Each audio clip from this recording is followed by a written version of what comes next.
Assalamualaikum warahmatullahi wabarakatuh.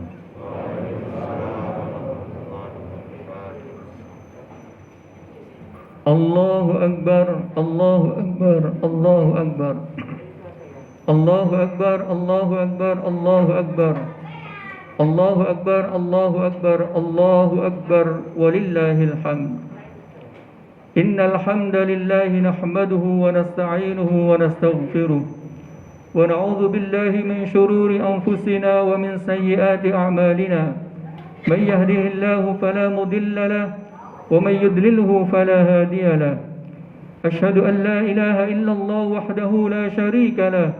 شهادة تنجينا من عذاب يوم القيامة وأشهد أن سيدنا محمدا عبده ورسوله بلغ الرسالة وأدى الأمانة ونصح الأمة وجاهد في سبيله حق جهاده ليلها كنهارها لا يزيغ عنها إلا هالك اللهم صل وسلم وبارك على سيدنا محمد وعلى آله وأصحابه ومن تبعهم بإحسان إلى يوم الدين عباد الله أوصيكم ونفسي بتقوى الله وقد فاز المتقون قال الله تعالى في كتابه الكريم أعوذ بالله من الشيطان الرجيم يا أيها الذين آمنوا اتقوا الله حق تقاته ولا تموتن إلا وأنتم مسلمون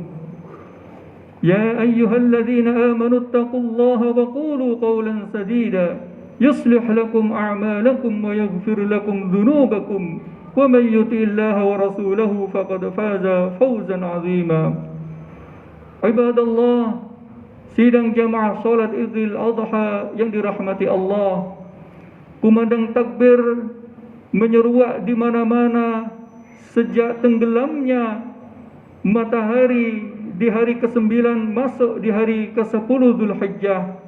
Takbir berkumandang dari barat sampai timur. Dulu dari Maroko sampai Merauke, tapi sekarang takbir menyeruak di seluruh penjuru tempat, semua menyerukan kata-kata Allahu Akbar, Allahu Akbar, Allahu Akbar, walillahil hamd. Sungguh Allah Maha Besar. Sungguh Allah Maha menguasai segala apa yang ada di dunia ini. Sungguh Allah yang Maha hebat. Kita ini kecil dan seluruh pujian kembali kepada Allah Subhanahu wa ta'ala. Momentum yang sangat berbahagia di pagi ini adalah benar-benar kita meningkatkan ketakwaan kita kepada Allah Subhanahu wa ta'ala, minimal dengan lantunan Allahu Akbar, Allahu Akbar, Allahu Akbar. Anugerah kesehatan yang diberikan oleh Allah Subhanahu wa ta'ala, anugerah ilmu yang diberikan oleh Allah, anugerah harta, anugerah jabatan, anugerah kekuatan, anugerah akal sehat yang diberikan oleh Allah Subhanahu wa ta'ala, tiada fungsi dan tiada artinya kalau kita tidak gunakan untuk mendekatkan diri kepada Allah Subhanahu wa ta'ala. Karena Allah lah yang Maha Besar, karena Allah lah yang Maha Agung, karena Allah lah yang menguasai alam semesta ini.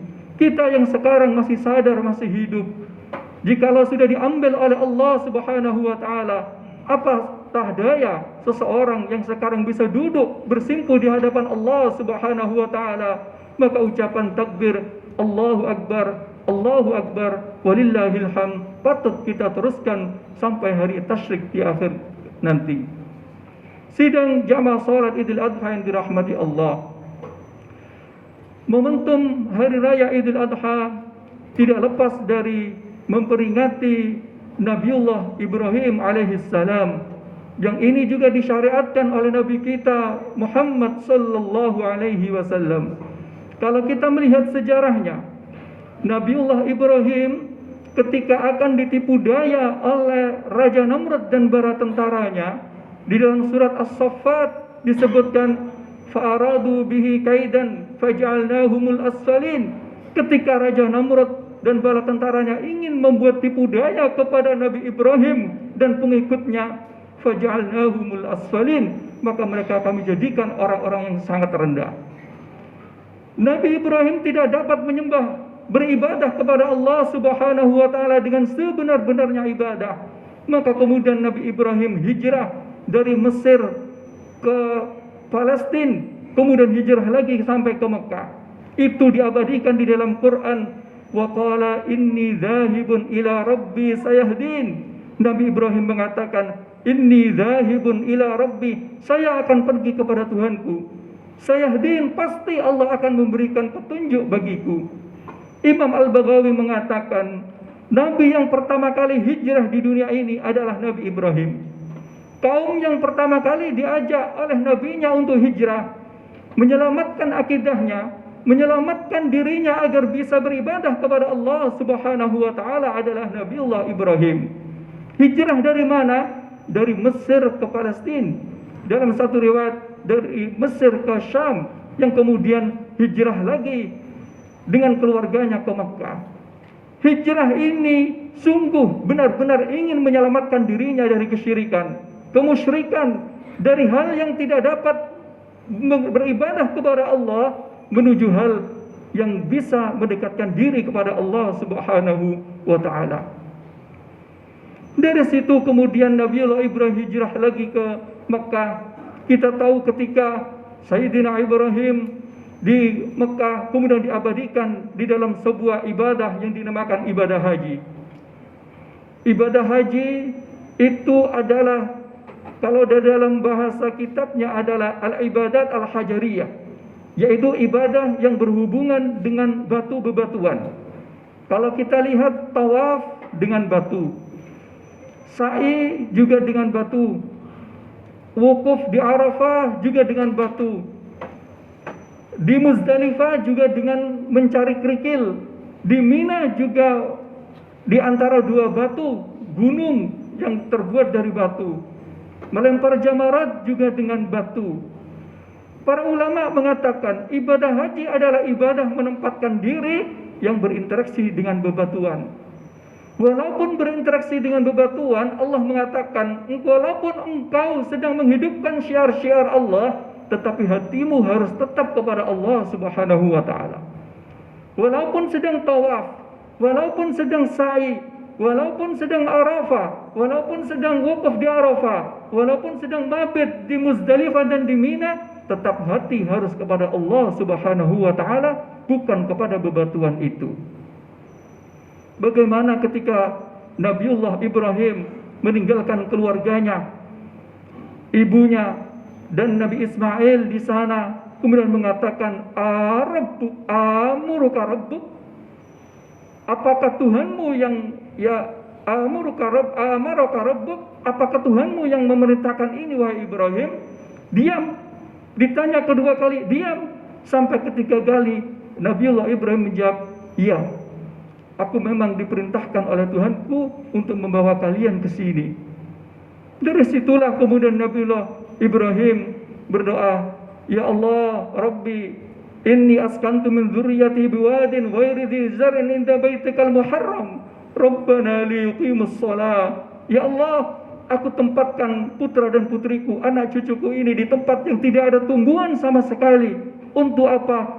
Liyuqimus shalah, untuk mendirikan salat. Faj'al afidatan minan nasi tahwi ilaihim warzuqhum minas samarati la'allahum yashkurun. Maka jadikanlah orang-orang yang berkelompok-kelompok itu datang ke sini, ke Mekah, walaupun tidak ada tumbuhan sama sekali, dan datangkanlah dengan buah-buahan. Sekarang terbukti di Mekah yang kering kerontang seperti itu, sekarang seluruh makanan ada di sana. Sidang jamaah salat Idul Adha yang dirahmati Allah Subhanahu wa taala. Momentum ini adalah momentum mengenang haji. Mungkin kita takbirnya lebih bersemangat karena kenapa? Bisa jadi kita yang seharusnya ada di sana, sekarang kita tidak bisa di sana. Yang seharusnya kita sedang kemarin mungkin wukuf di Arafah, sekarang masih mabit di Muzdalifah atau sudah di Mina, tetapi kita tidak bisa di sana. Maka mari kita seruakan itu, perasaan itu dengan takbir Allahu Akbar, Allahu Akbar, Allahu Akbar, walillahil hamd. Kalau di sana kita berinteraksi dengan bebatuan, tetapi hati tetap kepada Allah, di sini kita tetap berinteraksi dengan harta kita. Kita berinteraksi dengan keluarga kita. Kita wajib menjaga harta kita, wajib menjaga keluarga kita, wajib menjaga apa yang ada di sekeliling kita. tetapi hati kita tetap kepada Allah Subhanahu wa taala, seperti halnya syariat haji yang disyariatkan sejak Nabiullah Ibrahim sampai Nabiullah Muhammad. Bukan bebatuan itu yang disembah, tetapi hati ini tetap kepada Allah Subhanahu wa taala. Bukan harta itu semata yang dicari, tetapi hati tetap kepada Allah Subhanahu wa taala. Allahu akbar, Allahu akbar, Allahu akbar, walillahil hamd. Momentum ini juga terkait penting dengan momentum kurban, yaitu mendekatkan diri kepada Allah Subhanahu wa taala. Momentum ini ketika Nabiullah Ibrahim berdoa, Rabbi habli minas salihin, ya Allah, berikanlah aku anak yang saleh. Berikanlah aku anak yang saleh. Fabasyarnahu bighulamin halim, maka aku beri dia anak yang sangat lembut sekali. Falamma balagha ma'ahu sa'ya qala ya bunayya inni ara fil manami anni azbahuka fanzur madza tara. Wahai putraku, aku melihat dalam mimpi bahwasanya aku diperintahkan untuk menyembelihmu. Fanzur madza tara, bagaimana menurut pendapatmu? Pendapat Nabiullah Ismail langsung mengatakan, ya abatif al ma tu'mar satajiduni insyaallahu minas sabirin. Wahai ayahku, lakukanlah apa yang diperintahkan kepadamu. Sungguh insyaallah aku akan menjadi hamba yang sabar. Kalau kita lihat, Nabiullah Ibrahim lama tidak memiliki anak. Tiba-tiba punya anak yang berumur as-sa'ya. As-sa'ya itu umur yang bisa diajak untuk bekerja. Diperintahkan untuk menyembelihnya. Bagaimana perasaan seorang ayah? Tetapi yang sangat santun dari Nabiullah Ibrahim adalah tidak memerintahkan anaknya untuk disembelih, tidak langsung, wahai anakku, ini perintah Allah maka harus kita lakukan, ayo kamu aku sembelih. Tidak begitu. Tetapi berdialog dengan anaknya, mengatakan, wahai putraku, aku mendapatkan mimpi sebuah wahyu, yaitu menyembelihmu. Apa pendapatmu? Masih minta pendapat kepada Nabiullah Ismail. Nabiullah Ismail langsung mengatakan, wahai ayahku, lakukanlah.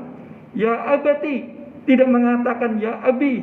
Itu menunjukkan betapa hormatnya Nabiullah Ismail kepada Nabiullah Ibrahim. Yang perlu kita garis bawahi adalah betapa hebatnya Nabiullah Ibrahim itu bisa mendidik putranya bisa patuh seperti itu. Kita tidak melihat hebatnya Nabiullah Ismail yang patuh kepada Nabiullah Ibrahim. Seorang anak patuh kepada bapaknya adalah hal yang wajar dan wajib. Tetapi seorang orang tua bisa mendidik anaknya begitu patuh kepada orang tuanya, itu adalah hebat dari orang tuanya. Tidakkah kita melihat cerita Uwais Al-Qarni yang juga sangat patuh kepada ibunya? Bagaimana ketika Uwais Al-Qarni datang ke Madinah, ingin sowan bertemu dengan Rasulullah sallallahu alaihi wasallam, tetapi di sana beliau tidak menemukan Rasulullah. Rasulullah sedang bepergian. Kemudian dikatakan oleh para sahabat yang lain, wahai Uwais, engkau jangan kembali. Tunggu paling 1-2 hari lagi, Rasulullah datang di sini dan engkau bisa sowan kepada Rasulullah sallallahu alaihi wasallam. Tapi Uwais mengatakan, saya sudah janji kepada ibu saya bahwasanya di hari ini dan itu saya harus kembali ke kota Yaman. Akhirnya Uwais Al-Qarni yang seharusnya bertemu dengan Rasulullah sallallahu alaihi wasallam, kekasih yang sangat dicintainya, dia membela untuk taat kepada ibunya, mematuhi janjinya, akhirnya kembali kepada ibunya, tidak bertemu dengan Rasulullah sallallahu alaihi wasallam.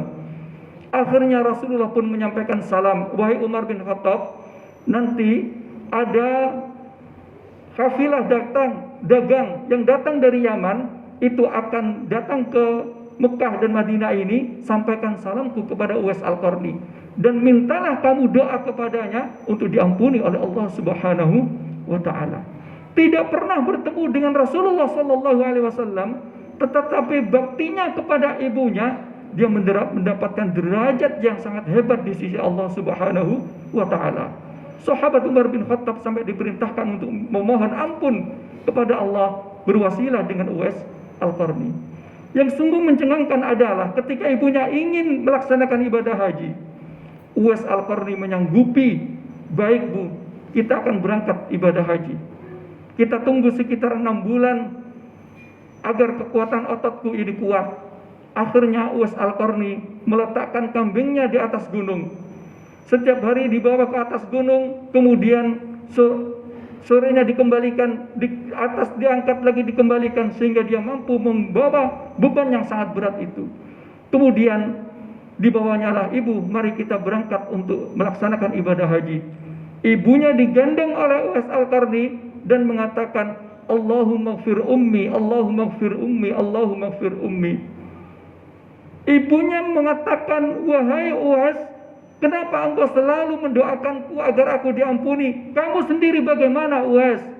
Ibu, dengan engkau ridho kepadaku, cukuplah itu bagiku, wahai ibuku.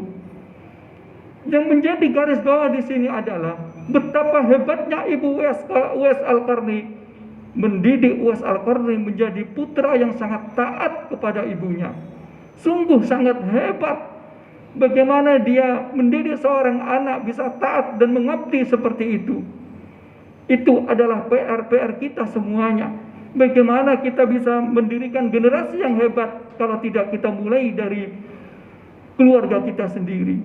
Kalau kita melihat beruntut apa yang dikatakan Sayyidina Ali radhiyallahu an, beliau membagi fase dalam mendidik anak itu 3. Umur 7 tahun pertama, perlakukanlah anak itu seperti raja. Umur 7 tahun kedua, yaitu 8 sampai 15 tahun, perlakukanlah seperti tawanan yang benar-benar untuk mencari ilmu, mendidiknya bisa membaca Quran, bisa salat, dan bisa melaksanakan ibadahnya. Umur di atas 15 tahun, perilakukanlah seperti sahabat yang bisa untuk bercengkrama bersama. Kalau kita lihat hadis Rasulullah sallallahu alaihi wasallam, muru auladakum bis salati inda sab'in, perintahkanlah anakmu untuk salat di umur 7 tahun dan pukullah di umur 10 tahun. Artinya apa? Anak tetap diajak untuk bisa berdialog. Anak tetap dididik untuk mengenal salat di umur 7 tahun. Tetapi kalau tidak, maka di umur 10 tahun boleh dipukul dengan pukulan darban ghairu mubarrihin, yang pukulan yang tidak menyakitkan. Sidang jamaah salat Idul Adha yang dirahmati Allah. Momentum ini adalah momentum untuk bagaimana kita melihat bagaimana kita bisa mendidik putra dan putri kita sebagai sosok-sosok yang begitu taat kepada orang tuanya. Kita di akhir-akhir ini dihadapkan, hampir semua yang menjadi orang tua, kita dihadapkan langsung dengan putra dan putri kita. Kita benar-benar tahu bagaimana sikap keseharian kita, karena putra-putri kita sekarang tidak langsung ke sekolah, tetapi bersekolah melalui rumah. Bisa jadi cara berdialog seperti yang diajarkan oleh Nabiullah Ibrahim itu menjadi pilihan yang tepat dalam menghadapi putra dan putri kita. Yang paling dominan di dalam keberhasilan seorang anak di dalam pendidikannya adalah bukan dia mendapatkan pendidikan yang terbaik, tetapi bagaimana hatinya bisa tersentuh untuk bisa mencari pendidikan, dan tersentuh untuk mendekatkan diri kepada Allah, dan tersentuh untuk bisa mengabdikan diri kepada kedua orang tuanya. Kalau kita sudah bisa menyentuh hati anak kita untuk sadar bahwasannya kita perlu mendekatkan diri kepada Allah, sebagai anak perlu untuk mengabdi kepada kedua orang tuanya, sebagai anak perlu untuk mencari ilmu walaupun tidak disuruh tetap mencari. Inilah keberhasilan dalam mendidik putra dan putri kita. Informasi bisa didapatkan di mana-mana. Sekarang pun kita bisa melihat informasi apa yang ada di Amerika, di Eropa, di dimanapun. Mungkin kita harus berdoa dengan doa, ya Allah, mungkin tidak hanya saya sebagai orang tua yang akan mendidik putraku, tetapi jadikanlah seluruh makhluk-makhlukmu yang ada di dunia ini. Setiap putraku ketemu dengan makhluk-makhluk yang ada di dunia ini menjadi wahana pendidikan bagi mereka, ya Allah. Sungguh lemahnya diriku ini mungkin tidak bisa menjadikan putraku alim atau pintar, tetapi ya Allah, Engkaulah yang maha kuasa. Seluruh hamba-hambamu ini kerahkanlah untuk ikut juga mendidik putra dan putriku ini, ya Allah. Sebab putra dan putri yang sudah tersentuh hatinya untuk mengenal dirinya, untuk mengenal orang tuanya, dan akhirnya mengenal Rabbnya, Tuhannya, dipastikan akan bisa sukses dalam kehidupannya fid dini wad dunya wal akhirah. Maka momentum yang terbaik di dalam Idul Adha ini adalah kita tetap menjaga putra dan putri kita. Kita tetap menjaga keluarga kita. Kita tetap menjaga harta kita. Kita tetap menjaga lingkungan kita, tetapi hati kita tetap kepada Allah Subhanahu wa taala. Seperti orang yang sedang tawaf mengelilingi batu, tetapi hatinya tetap kepada Allah Subhanahu wa taala. Seperti orang yang wukuf yang berada di sela-sela batu, di sekitarnya batu semuanya, bahkan padang, tidak ada tumbuhan. Yang sekarang ini ada tumbuhan adalah ditanami, tetapi hati tetap kepada Allah Subhanahu wa taala. Proses dalam mendidik anak tetap kita mengikuti Nabiullah Ibrahim dengan cara berdialog, dengan cara mengutamakan bagaimana putra dan putri kita adalah seorang manusia yang juga memiliki akal dan hati nurani. Semoga dengan demikian dalam momentum ini kita tetap berdekatkan diri kepada Allah dan dapat mendidik putra dan putri kita dengan pendidikan yang terbaik. Amin ya rabbal alamin. A'udzu billahi minasy syaithanir rajim. Bismillahirrahmanirrahim. Wal 'ashr innal insana lafi khusr illa alladhina amanu wa 'amilus solihati wa tawasaw bil haqqi wa tawasaw bis sabr. Barakallahu li wa lakum fil Qur'anil azim wa nafa'ani wa iyyakum bima fihi minal ayati wa dzikril hakim. Aqulu qawli hadza wa astaghfirullah li wa lakum innahu huwal ghafurur rahim.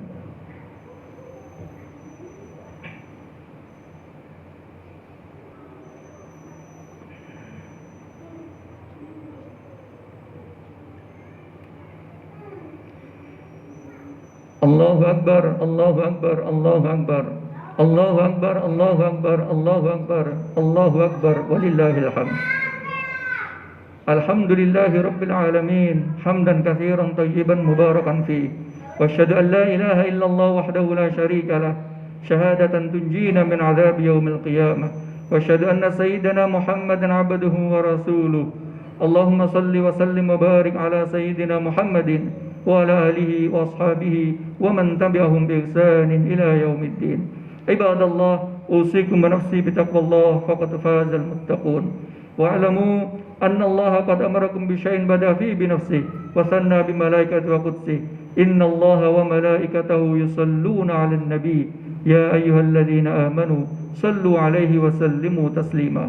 Allahumma salli 'ala sayyidina Muhammad wa ala ali sayyidina Muhammad kama sallaita 'ala sayyidina Ibrahim wa ala ali sayyidina Ibrahim wa barik 'ala sayyidina Muhammad wa ala ali sayyidina Muhammad kama barakta 'ala sayyidina Ibrahim wa ala ali sayyidina Ibrahim fil 'alamin innaka Hamidum Majid. Allahumma ighfir lil muslimina wal muslimat wal mu'minina wal mu'minat al ahya'i minhum wal amwat innaka sami'un qaribun mujibud da'wat ya qadiyal hajat. Allahumma 'izzal islam wal muslimin wa dhillash syirka wal musyrikin waj'alid dairata 'alaihim ya arhamar rahimin. Allahumma arham ummat sayyidina Muhammad. Allahumma aslih ummat sayyidina Muhammad. Allahumma farij an ummat sayyidina Muhammad. Allahumma inna na'udzubika min jahdil bala wa darakis syiqa wa su'il qada wa syamatatil a'da. Allahumma adfa' 'anna al bala ma la yadfa'u ghairuk. Allahumma asrif 'anna al bala ma la yasrifu ghairuk. Allahumma inna nas'aluka imanan sadiqa wa qalban khashi'a wa lisanan dhakira wa ilman nafi'a wa rizqan wasi'an mubaraka wa shifaan min kulli da'. Rabbana zalamna anfusana wa illam taghfir lana wa tarhamna lanakunanna minal khasirin. Allahumma ighfir lana wa liwalidina warhamhum kama rabbawna shighara. Allahumma ighfir lana wa li ikhwanina alladhina sabaquna bil iman wa la taj'al fi qulubina غلا للذين آمنوا ربنا إنك رؤوف رحيم. ربنا هب لنا من أزواجنا وذرياتنا قرة أعين واجعلنا للمتقين إماما. ربنا آتنا من لدنك رحمة وهيئ لنا من أمرنا رشدا. ربنا آتنا في الدنيا حسنة وفي الآخرة حسنة وقنا عذاب النار. عباد الله إن الله يأمركم بالعدل والإحسان وإيتاء ذي القربى وينهى عن الفحشاء والمنكر والبغي يعظكم لعلكم تذكرون. فاذكروا الله العظيم يذكركم واشكروا على نعمه يزدكم ولذكر الله أكبر والله يعلم ما تصنعون. Wassalamualaikum warahmatullahi wabarakatuh.